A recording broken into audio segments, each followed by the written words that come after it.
Hello everybody, what is going on and welcome back to our My Player Career Mode. First things first, thank you for taking the time to tune into another one of my videos. It is very much appreciated.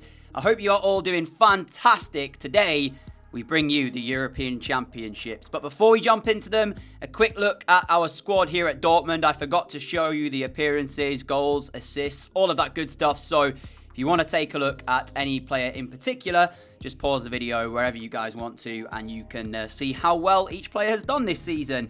But it's all about the Euros today. So coming up, we've got the group stages, and if we make it through that, it'll be the quarterfinals. Then should we make it through that, the semi-finals.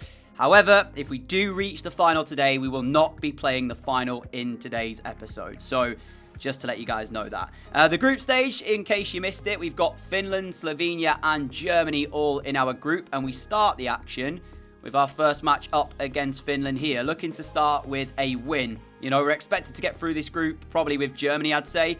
Well, I'd like to say Germany. And if we take a look at the two lineups, we're actually starting out on the left-hand side instead of that central midfield role where we've played all season for Dortmund. So I was quite looking forward to this game. But inside half an hour, we had our first real sight of goal. And this is where I realised that Hradecky was about to make things very, very tough for England. He's a quality goalkeeper. He makes a great save here. And then we move into the second half, where the game just was not quite going our way. Like, we had a lot of the ball, but it was just that final pass which we were missing the quality on. And as you'll see with this move right here, Sancho's reaction is pretty much the reaction I had as well, after he tries 3 times to have a shot at goal. Eventually gets his header away, and Hradecky pulls off an unreal stop. But with 10 minutes to go, you can see the passing not quite there as the ball was behind Mason Mount. We get played in down the left-hand side, whip the delivery into the box, and there is Marcus Rashford to give England the lead. So we left it late, but at least we did find the breakthrough. And to be fair, Finland didn't really have that many opportunities. It was a real case of them just sitting behind the ball, looking to soak up pressure and try and get themselves a point. But it was good to get the breakthrough, and a fantastic header at that as well from Marcus Rashford. And things got better for us. You can see they decided to start sending players forward, knowing they had 3 minutes left. Not sure what Ben Chilwell's doing up here, but I'm glad that he is, because he closes down the defender, wins back possession, and slides the ball past Hradecky to make it 2-0 England. So all in all, as the Finnish players, you can see, very distraught, it looked like a comfortable win, but it wasn't necessarily that, you know.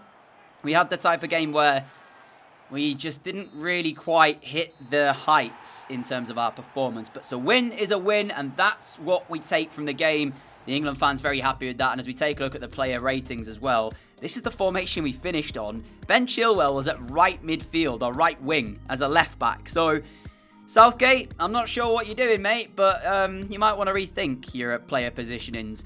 And then we took on Slovenia. We weren't selected, so we have to sim the game. I was a little bit worried, but I needn't have been, because we smashed them by 4-0. Rashford, Sancho, both on a score sheet. And yeah, it was a great performance for us. And then we had our final group stage game up against Germany. So I decided for this one, as both teams were already through, we both were on 6 points, that I'd activate the competitor mode, which I will be putting on for the upcoming season, at least until you guys tell me to get rid of it for Dortmund, just to see what the game would bring. You know, it has no real implications because we're both already through the group. I just wanted to see what it'd be like playing against the top seed with competitor mode. And well, let's just say inside the first 5 minutes, we kind of got a glimpse of it, as Timo Werner is in possession here. Nobody really closing him down, but eventually the move from Germany's sensational. Serge Gnabry to Adeyemi. He plays it through to Richter, and he rockets it into the bottom right corner, to be fair. So Germany won, England 0 after only 7 minutes on the clock. As you see this finish again, there was absolutely nothing that we could have done in terms of trying to save it. But I suppose that's what happens when 2 top teams go head-to-head. We did, however, have a chance in the first half, and we were playing up front for this match. So as the out-and-out striker, and when I got played through here, ter Stegen makes a save, but I have to own up, I really should have been laying that on a plate to Sancho. He was to my right, and at the time of me playing, I didn't spot his run, but I really should have played it looking back and seeing it now. So that's my bad. You know, we could have had an equaliser there. We probably should have had an equaliser there. And then, as you see, we move into the second half where, let's just say, an interesting referee call. Adeyemi here has got a couple of players trying to stop him. Eventually, Aaron Wan-Bissaka prevents the cross, but as he blocks it, the ball kind of bounces up, hits him on the hand. There's absolutely nothing he can do about it, and he has every right to complain at the referee, because I personally don't feel that that's a penalty. I don't think he's handballed the ball and blocked anything serious, so although it is a handball, he hasn't like blocked a shot or a cross. It merely is just the ball bouncing up and hitting his hand. And even if it wasn't a penalty, Werner I don't even want to try and pretend that I could hit a penalty this good, because he put it right into the top corner, pretty much into the side netting. Now, we did actually pull a goal back with a minute to go, but it wasn't really anything major. As you see the ball into the box, Abraham's first shot off the post. Eventually, Foden finds Sancho, who coolly slots it past the goalkeeper. But you can see there was just not enough time left. So Germany win, which means we won 2 and lost 1 in our group stage. But as I said, we're already through. We haven't got to worry about that. So we'll be playing the quarterfinals, and we'll see what the live games will bring a bit later. But before we actually do jump into the live action, there's one thing to tell you about in terms of the news, and that is a sale for Borussia Dortmund. You might remember that Soria and Roman Bürki have been sharing the game time last season. Well, Bürki has now left the club, and he has gone to Hoffenheim, I believe, which means David Soria is probably going to be the #1 goalkeeper at Borussia Dortmund for this upcoming season. 17 million quid is a bit of a bargain for Hoffenheim, so well done to them. Here are the quarter-final matchups then. So Spain take on the Netherlands, Germany will play France, Switzerland, Belgium, and we will play up against Turkey for a place in the semi-finals. Now, frustratingly, we're not actually picked for this Turkey match, so I'm hoping that the lads will get the job done. You can see both sides there. And if we don't make it through, then today will be one of the finals we have with Dortmund. We've got a couple coming up because we won the Bundesliga and also we won the Champions League. So we've got a couple of those to play and like the Super Cup type stuff. So we'll see what the result is here. Please, please, can we get the win? Quick sim, and we do just about do it. 3-2. Goals from Enes Ünal from Turkey, then Phil Foden. Harry Kane missing a penalty before scoring. Ünal then equalised, and with 2 minutes to play, Mason Mount made sure to send England through to the semi-finals of the European Championships. So just about got the job done, which means we'll play this today, and that will be it. That's how we've done the Euros. Usually play through the group stages, and then we play right up until if we get to the final, where we then play it as another episode. So I'm hoping we're picked for the semi-finals, because if not, this will be a little bit anticlimactic, won't it? Getting a bit of a long time to load here, so we'll skip the days forward. I wonder who we'll face. The only side, of course, so far to have beaten us was Germany. And so it will be the Netherlands who we face in our semi-final matchup. France and Belgium, the other. Here are the results for the last round then. So yeah, the Netherlands defeating Spain by 3-1. We have made the team for this as well. So we will get ourselves into this match. And like we have been doing, or like I did rather for the last group stage game, we will activate the competitor mode and we'll play with that on. So this is your only live match of the day. Therefore, we'll play it on 8 minutes, competitor mode switched on. And yeah, that is the settings, of course. And we'll move into this. In fact, I forgot to show you, of course, the slider settings. Everything remaining at 50. But in terms of this game right here, whilst expectation is on us to get through, I don't want to, put too much pressure on us. We have now been playing with competitor mode, which does make it slightly more tough. And we'll go through the teams in-game, hopefully. But in case they're not shown, there are the 2 lineups. So for England then, here is their starting 11. You might notice as well on the substitute bench, there is a lot of quality that we do, in fact, possess. So I wouldn't be surprised to see us making changes through the game. But we're starting in our more natural left midfield role today with Dele Alli, Rice and Sancho in the midfield 3. Phil Foden, surprisingly, though, is the man who's leading the line with Harry Kane over on the right-hand side. I think that is down to a bug more than a tactical idea from our manager. I'm pretty certain that'll be the case. I don't think Harry Kane does as much out on the right-hand side as he probably would do leading the line. But for the Netherlands, captained by Virgil van Dijk, and their centre-back partnership is probably one of the best in world football, really, as they do have Matthijs de Ligt alongside Van Dijk. On their bench, though, some notable names: Memphis Depay, De La Rosen and Berghuis as well, all to potentially come on. But in terms of their starting 11, that is where most of their quality is. Van der Beek in behind Miron Boadu.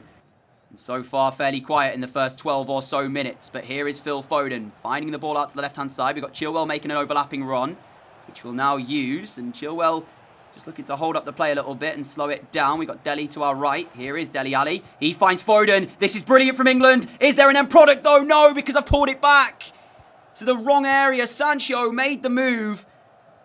And a little breakdown in communication between the two of us, which is usually so good at club level at Dortmund. And it was my fault because I played it back to the penalty spot. And he'd actually made the run forward rather than holding back, which, oh man, what a chance for us to try and get something in the early stages as Alexander-Arnold forced into some defending against Bergwijn, who will come away with the ball here for the Netherlands. And now Frenkie de Jong. There's no way through yet, though. England remaining very calm. De Jong, there was a pass out to the right-hand side, but I was able to get over and make sure it wasn't available when he tried to play it. Maguire will block this, but it's pressure here for Holland as De Jong again on the ball. Finds Boadu. Boadu sends his shot goalwards. And Henderson forced into a save. And the game now is beginning to get a little bit more lively. Second consecutive corner then for the Netherlands. Here Hateren delivers. And there's the header goalwards, which Harry Kane gets a vital touch on to turn it behind from Virgil van Dijk's header. He's got Harry Maguire and Kane there, both challenging. I think it was Harry Maguire anyway. And he still wins the header, Virgil van Dijk. I mean, that's a good defensive header away from Dele, but England just can't seem to get out at the moment. We will now do it as we find the ball up towards Phil Foden. And look at the run we've made straight through the heart of this defence, but Ben Chilwell can't find the ball forward. And this is a spell where England need to try and remain in this game, if possible, because the Netherlands are certainly controlling it now. Van der Beek, look at the space on the left-hand side for Bergwijn! England 0, Netherlands 1, and Bergwijn scores. And it came after a mistake from the back. We gave away possession cheaply. And then after that, we were out of position. Trent Alexander-Arnold, you see here, kind of rushes into the middle to cover, which I'm not sure he needed to do that, which left Bergwijn all on his own. And we're made to pay for a mistake. Netherlands 1, England 0. Little 1-2 with Ben Chilwell will get us away down the left-hand side. Looking to use my pace to get past Dumfries, which we have done. 5 minutes until half-time. We need a good cross here. There's the delivery into the middle. De Ligt away, though. And Rice will pick it back up. Now Sancho.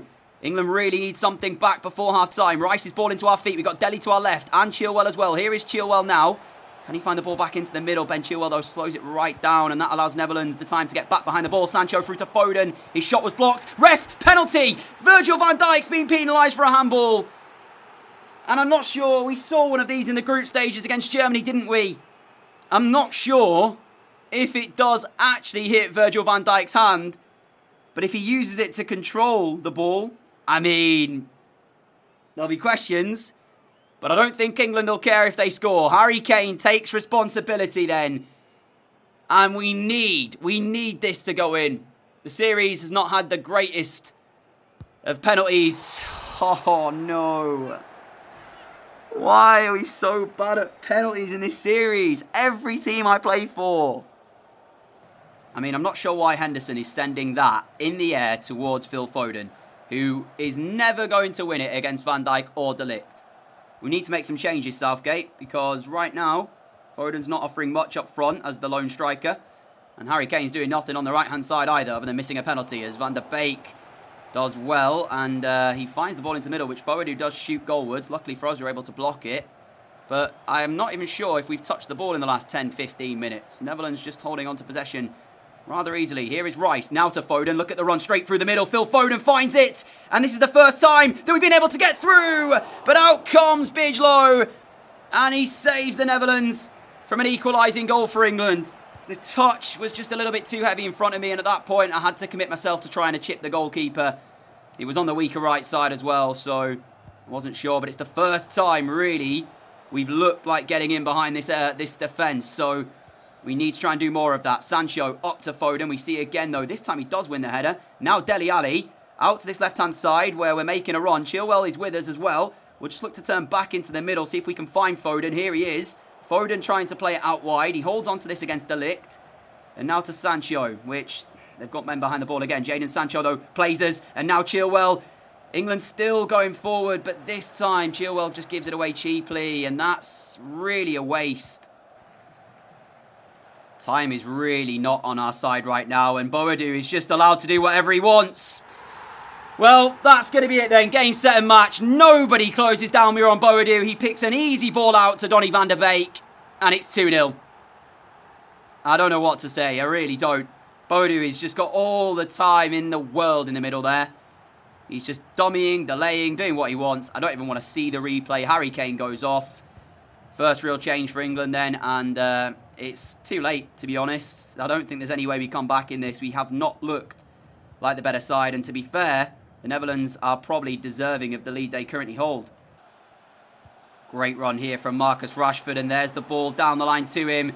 And now he really needs to make this count. Rashford going for goal. Bill Joe will save it. But the rebound vitally falls back to Marcus. And he's slotted home. England 1, Netherlands 2. It's a big goal with 12 minutes to play. Can we do this? That's the question. Rashford, for me, should have probably been starting from minute 1. But he's come off the bench here. And nearly an instant impact. Dominic Calvert-Lewin also on for Phil Foden as well. It's a great save, firstly, from the Netherlands goalkeeper. But nobody reacts quickest. And can we do this? 7 minutes to go. Van der Beek, edge of the penalty area. We don't want to give him a shot, so we try to close it down. But he still finds the feet of Ihatera. Now Boadu using some great strength to hold off the challenge of Harry Maguire. Miron Boadu gets a second chance. And he breaks the hearts of the England fans. Restoring Netherlands' 2-goal advantage. I thought it'd be a hard job. And, well, the better side look to be going through. This is sensational for Miron Boadu. Oh, it hurts. Just injury time remaining then for England now, and we need 2 goals. Here is Mount towards our feet. We've got Calvert-Lewin there as well. Great ball back through from Dominic Calvert-Lewin. Still with a minute to play. Nobody in the box, though, to help us, so we have to go for goal. Chilwell was trying to get in there, but it was way too late, and the angle was just closing and closing and closing. And that will be full time then, much to our frustration. We are beaten in the semi-finals of the European Championships. Congratulations to the Netherlands, who will go on, and they have a real shot at winning it, I feel. But for us, we have to wait another 2 years now for the World Cup and 4 for the European Championships to have another shot at silverware of England. It turns out that France are the winners of the European Championships, winning 2-1 in the final. So not quite the win for the Netherlands, but it was a very close game anyways. For us, we move into the new season here at Borussia Dortmund, and there's a couple of finals coming up, as I said. We have the Wolfsburg Super Cup game, and then Real Betis in the UEFA Super Cup. So both of these games I might play in the next episode. I know I normally do a final for each one, but we'll play both of them, and we'll see how we do in that episode, because we could have 2 more trophies added to our collection. Then following that, it's the start of the Bundesliga season, where I'm going to be keeping on the competitor mode and seeing how we get on for Dortmund. I'm hoping there'll be no sales for any big players. I don't think we've had any more news other than Berkey. He was the only player that I definitely know has left the club. I don't think we've had any more sales or anything like that. Doesn't look like it. So we just need to keep hold of the team and then look to retain all 3 of our titles, really. That's the plan of action. But I want to say a massive thank you for watching today's episode. Apologies that we couldn't quite get through with England. We tried and we were just beaten by the better side, and sometimes that happens. But until next time, stay safe, have a great day, have a great evening, and I'll catch you all again tomorrow for the double final header. Until then, adios.